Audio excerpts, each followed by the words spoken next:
Welcome back to the Dragon's Lair. My name is Wade. This is my show, Let's Talk Warhammer. We're talking about Tyranids. This is actually my last video because once I've completed this video, I will have shown you everything that I use in a 2,000 point army. We are the Dragon's Lair. You can find us on TikTok, YouTube, Instagram as the space dragons space liar or the underscore dragons underscore liar. Let's talk about harpies because there's a lot to talk about. So you can see that Harpy has a degrading scale depending on how many wounds it takes. They are flyers. They're wonderful. I think Harpies are great. So if you notice, its movement starts off as 15 to 40. 15 to 40, that's insane. Weapon skill 3, ballistic skill 3, strength 6, not awesome. Tough 7, because it's a flyer. They're usually not tough 8. 13 wounds, 4 attacks, 8 leadership, who cares, 3 plus save, not bad. So here's my suggestion to you. It comes with the stinger salvos. You can't do anything with that. So you're keeping those. It's going to have the scythed wings. You're keeping those. I put the Stranglethorn cannons on it, the 2 Stranglethorn cannons on it. I think it's pretty good. So that means that every time you shoot, you're clocking in at 2d3 plus 6 shots. I think it's great for grinding down regular infantry, and I think it's pretty good for shooting elite infantry. You got to have an answer for elite infantry. I use my Tyrannifexes slash exocrines slash tyrants for taking out vehicles. So I don't need any more anti-vehicle power. So harpies and exocrines exocrines as well, are great for anti-infantry kills. You know, if it's got more than 5 man in that squad, you're getting your max on your D3. So you're getting 3, 6, 9, 12. You're getting 12 shots at strength 8 AP2. AP2 is not great, but it's not bad. 2 damage, it'll shred Marines, it'll shred boys, it'll shred Fire Warriors, it'll shred Guardsmen, it'll shred Eldar, it'll shred. You can't take anything like the adrenal glands or the toxin sacs on this, but that's okay. It really doesn't need it. It's all about the special abilities. So keep in mind that it's a flyer. So it starts off the game in flight mode. It has some really, really cool things that not a lot of flyers do to help it out. So let's go over that. It's hard to hit. A lot of flyers have that. It might be called supersonic or something like that. So anytime somebody shoots at it, they subtract 1 from their attack roll. That's pretty great. That's survivability for you. It's got death throws, which just has nothing to do with flying. It's a monster, so it's got death throws. And that's pretty standard on a D6. On death, D6, anything in 6 inches, D3 mortal wounds. So here's the really cool thing. It's maneuverable. So each time this model makes a move, advance, or falls back, first pivot it on the spot up to 90 degrees. This does not contribute to how far the model moves.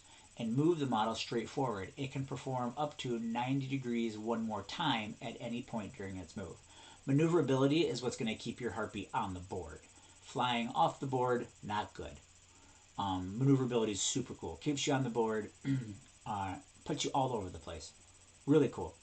Another great thing is hover. Okay, so if you go down to Airborne Predator, it's talking about when it charges, it can only charge other things with the aircraft word. It can only be in combat with other things that fly. So on and so forth. So it's like the level. It's like the game's got 2 levels, like a down here and an up here. And because it's an airborne predator, it can only fight things that are up here. And that makes sense. When it chooses to hover, so in your command phase, this model can hover. If it does, then until the start of your next command phase, its move characteristic becomes 15, and it loses airborne predator, hard to hit, and maneuverable. So it doesn't need maneuverable. And airborne predator, it swoops down out of the sky, and it can now join combats down on the ground. Super cool. It can now be charged by guys on the ground and blah, blah, blah. Still, super cool. And it chooses. So until the start of your next command phase. So let's say you drop down, bunch of guys charge it, some combat happens. Next command phase I choose, nope, he flies back up. he's going to fly away. It's pretty freaking awesome. So you choose when you want to be down on the ground. And to that effect, 4 attacks at weapon skill 3, strength 7, AP 2, 2 damage is not bad. 4 attacks, he's going to hit twice, maybe 3 times. Strength 7, it's not double tough, but you're looking at 3s, which means you're going to get half of those. So you're looking at, 2 to 1 wound, and it's AP 2, maybe they save it, maybe they don't, 2 damage, a kill. Okay, a marine kill. It's going to double tough, the weak guys, the weak sauce. But yeah, I mean, he's not helpless. Remember, those Stranglethorn cannons are blasts, so you can't be using those in close combat. But with his movement and 36 inches, you're going to be able to shoot anything on the board. And he's a flyer, so it's really easy for him to see things. The last really cool special ability to mention is Spore Mine Cysts. So once per turn, after this model has moved in your movement phase, you can select one of the units it moved across, or 1 point on the battlefield. I'm going to suggest that you don't drop Spore Mines. It became super complicated in tournaments because then there's point costs for reinforcements and blah, blah, blah. I'm going to suggest you just do the first one. If you select a unit, roll a d6 for each vehicle or monster. Roll 66 for each vehicle or monster model in that unit. So 6d6. Or each of the models in that unit to a maximum of 6. So either way, you're rolling 6d6. Every time you roll a 4+, it suffers a mortal wound. So the way that I put it is he flies over you and he poops Spore Mines out on you. And I actually did a lot of damage to a Lord Discordant. I think I killed him by pooping Spore Mines on him. Because I was just flying over, shooting at him. Shooting at somebody else, flying back, shooting at somebody else, dropping Spore Mines every time I flew over him. And Lord Discordant is technically a vehicle, I believe. So it worked out pretty good. Stratagems, always, anything that's tiered, I would suggest rapid regen. So for 1 CP, you can maybe get back into that top tier. I also suggest Indomitable Monstrosity, which basically gives you transhuman. You can't be wounded on 1, 2, or 3. This is pretty standard for all my monsters that I'm talking about. And then, of course, don't forget about your adaptive physiology. And the adaptive physiologies is Dermic Symbiosis. Give him a 4+ invulnerable. Super good. Enhanced Synapse. So he becomes a Synapse creature, Shadow of the Warp. This is great for spreading Synapse on the board because he flies all over the place. This is great for connecting your Synaptic Link range. And this is also great because I play Leviathan. So then that gives him Transhuman because he's a monster and he's Synapse. Under Leviathan, they get Transhuman. And then, of course, Voracious Ammunition.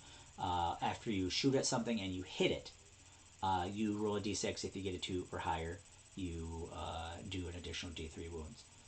It's great for all those things. It's also great to hold in reserve and then drop it down behind enemy lines. Great for that. It really throws an enemy off because it's a monster. It's got 13 wounds. It's tough 7. It's a great shooter. And all of a sudden now it's in the backfield, wrecking stuff, melee combating stuff, shooting everybody all over the place. It really throws them off, and throwing your opponent off is sometimes a really big part of the game.